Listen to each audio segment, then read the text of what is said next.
Today we're going to have fun creating a nice autumn leaf in some lovely bright colours, looking at using complementary colours to create a shadow underneath it. So when I say complementary colours, I simply mean colours that can be found on the opposite side of the colour wheel to each other. So you've got your mauve along with your yellow and your orange along with blue and red along with green. You may have also heard them referred to as contrasting colours because they contrast with each other. So if you pop them next to each other in a painting, they're really going to sing and bounce off each other. Whereas if you mix them together, you get something much more subtle, and I'll talk about that a little bit later on. So I'll make a start now with a very quick, simple sketch. You can do it much more in depth if you wanted to. You can make a whole page of leaves. I'm just going to do the one just to talk to you about the colour really, but you can expand this and use it in your own work. Okay, so I hope you enjoy it, and I'll get on with the rest of the video now. And if you want to ask me anything at all about it, please do so in the comments down below. And of course, subscribe if you want to see more videos like this. I'm going to keep my sketch very simple because we're talking today about the colours and choosing those colours.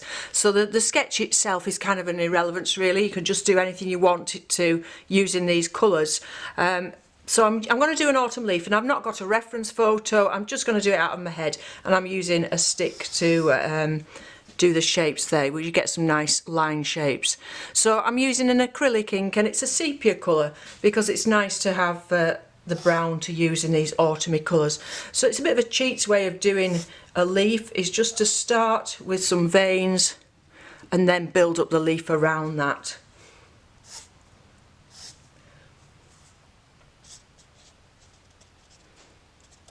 So just said, out of your head, nice imaginary leaf.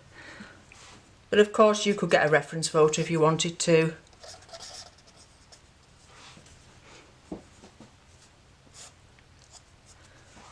Put a bit more detail in. And you could spend a lot more time, and you could put, you know, a few different leaves.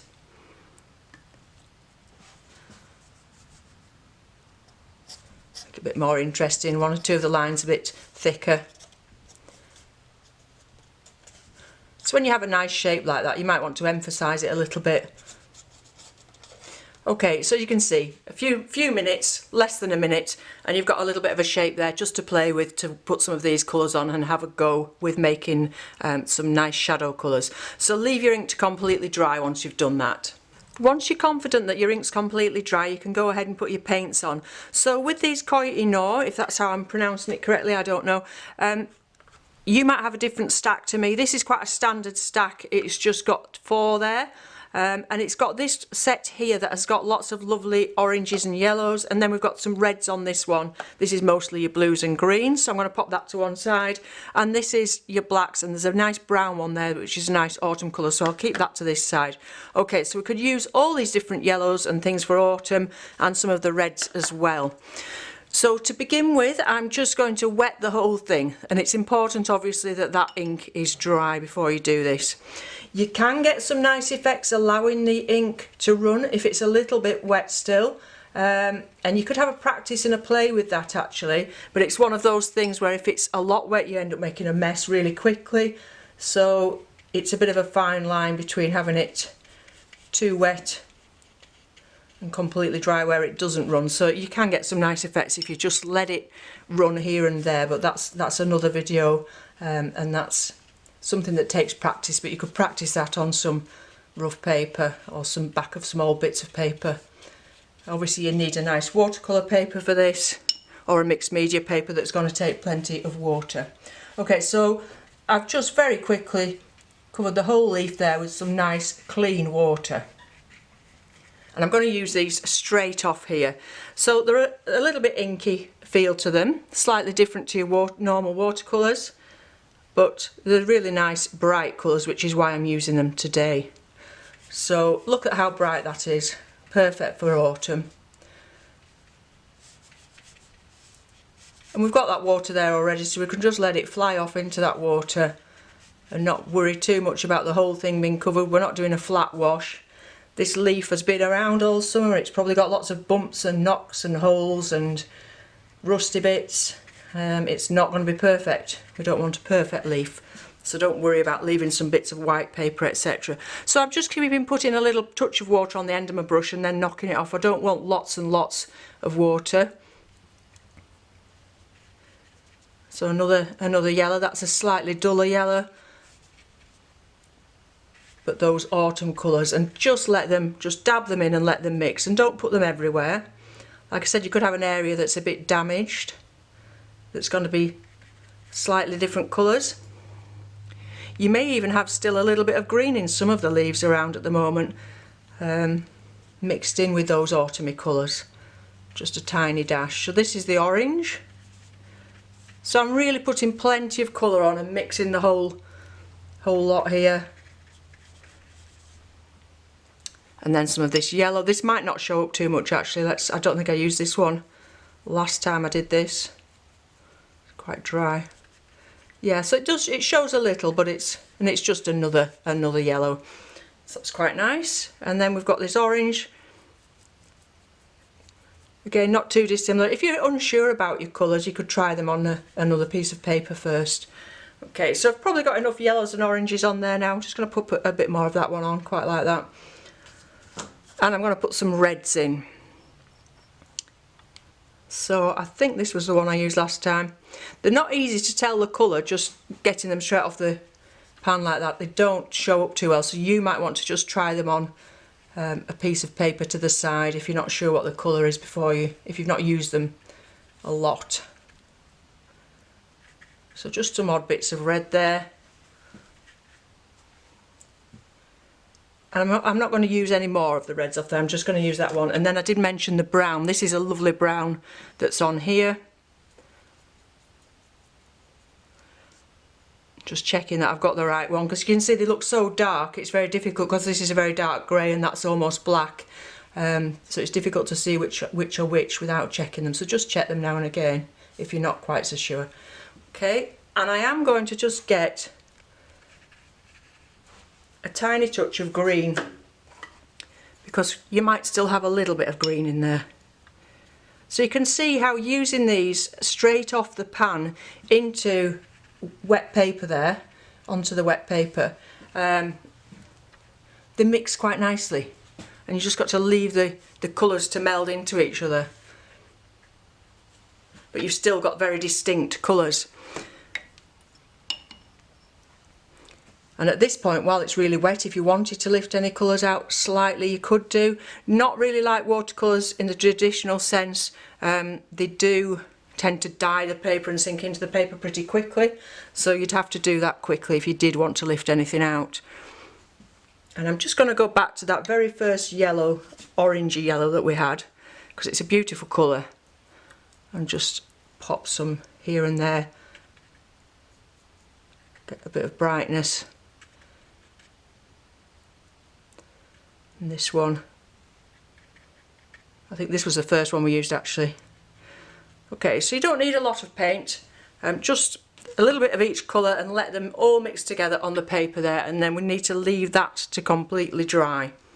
Everyone has different ways of making shadow colours, and this is just one tip, but I think it's a really good tip to use, and it's good to understand your complementary colours and how they work, how they contrast against each other, and how mixed together they can make very pleasing colours.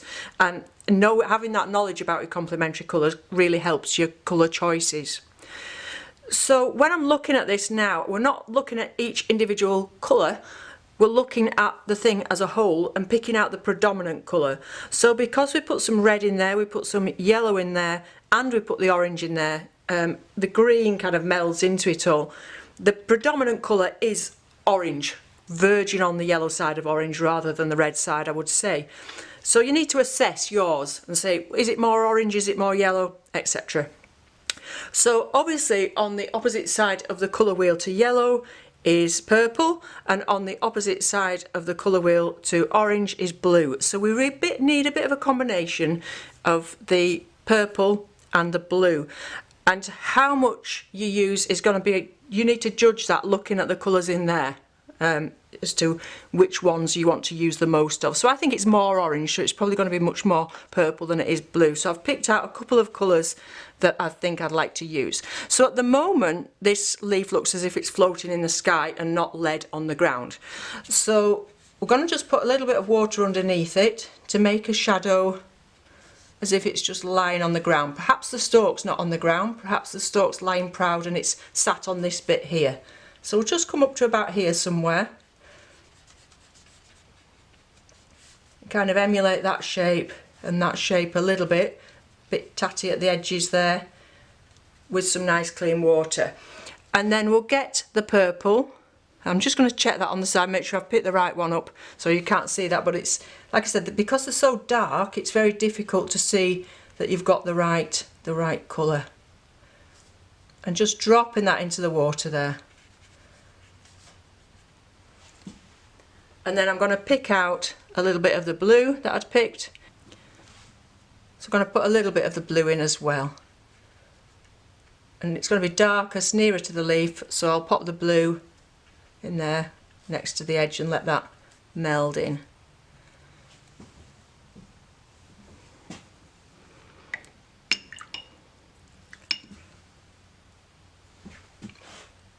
And maybe get some water and just tickle the edge there and let it peter out some of those leafy shapes.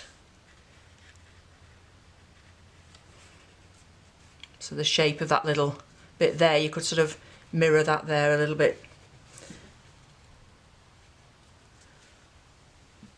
And again, if you felt it was too dark at this stage, you could lift a little bit out if you wanted to.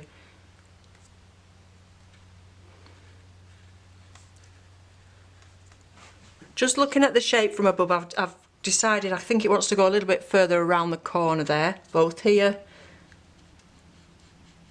and here.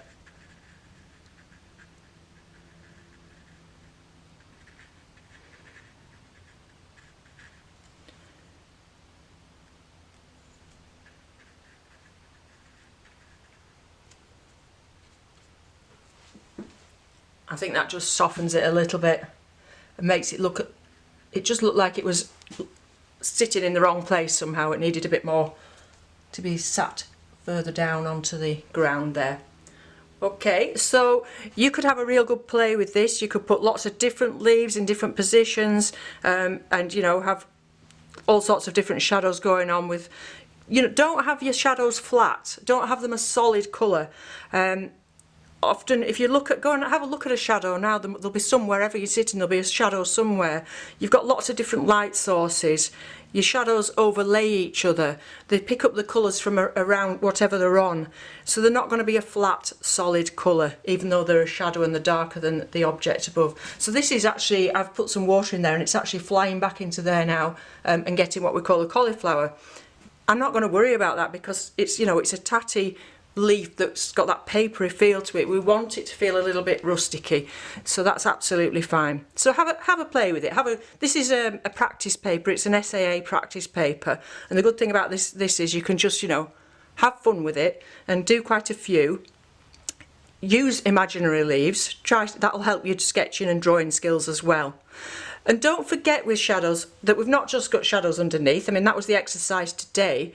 But there will be sometimes shadows within the objects as well. So imagine that if this leaf had a bend in it and a, you know, a crease in it, you might have a shadow under here or something like that. And you can use the same colours over the top. So you can see how putting that colour over the top gives you that shadow there as well. So if you were working much more detailed, you could build it up and build it up with all these different colours. And this is a very dramatic example using that very bright purple, but you could make it a little bit more subtle if you wanted to as well. This is just a little aside in addition to the main video when we're talking about this complementary colour. It just occurred to me that when I said about it, you might want something a bit more subtle, to give you this tip as well. If you've got a complementary colour, so the colour that we used was this really, really bright purple, and you feel you don't want it that bright, you want it to be more subtle, you don't want your painting to be just as vivid as this, what you can do is to put the orange or the yellow, oops, I should have washed my brush there, clean that off, get some of that on your brush and mix it in I'll clean that later, mix it into that. So the opposite colour, the colours that we were using to clash against each other to make that really vibrant, when mixed together they make a much more subtle colour. And look at what a beautiful colour those two colours mixed together make. And you can use that within your artworks obviously. And that makes a lovely shadow if you want to be more subtle. And this is a good tip with your green. So obviously your green on the other side of the colour wheel is red. So if you're painting grass and you think it's way too green, because some of the shop boat greens can be too green, add a little bit of red into it and then you'll get these subtle colours. So try all your different complementary colours that you own that on your things and mix them together and you'll make up hundreds of lovely, lovely colours like this. So that's just dried underneath, so I'm just going to soften that edge a little bit there. But isn't that pretty? And you can see it's actually splitting a little bit there and you've got that yellow coming out of it. Okay, so that was just a little extra to say, do think when you're making your colours about combining the ones that are on the opposite side of the colour wheel, because you get some really nice neutral pretty colours.